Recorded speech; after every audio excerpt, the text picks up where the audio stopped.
What distinguished Dahmer's case was his interest not in the killing itself, but in possessing and controlling the remains, a pattern that would define his later crimes against human victims. Dahmer's high school years painted a picture of a deeply isolated young man. Though considered intelligent, he was an underachieving student with few friends.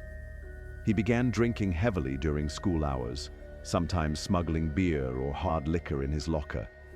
Teachers and classmates recalled his bizarre behavior, including his mockery of a person with cerebral palsy and his propensity for disrupting study halls with fake epileptic seizures. Performances that earned him brief notoriety, but no genuine connections.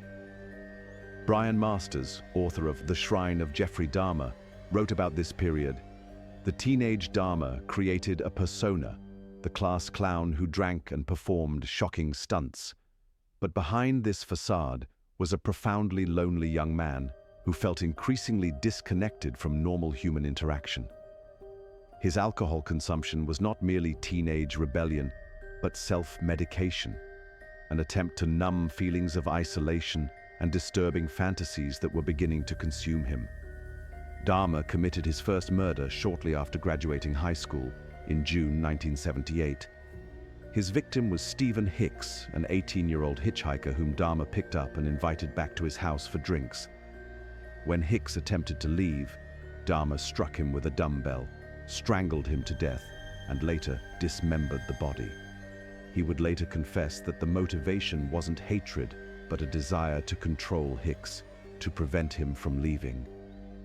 This first murder established several patterns that would characterize Dahmer's subsequent crimes. The selection of a vulnerable victim, the use of alcohol as a disinhibitor, and the desperate need to possess and control another human being.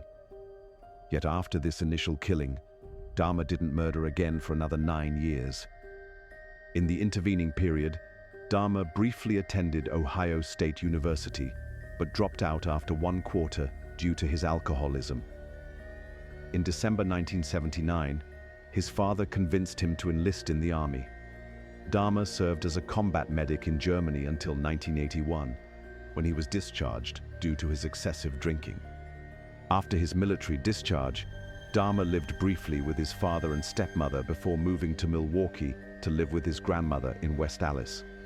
During this period, he was arrested several times for indecent exposure and public intoxication. In 1986, he was arrested for masturbating in front of 2 boys, for which he received a 1-year probationary sentence.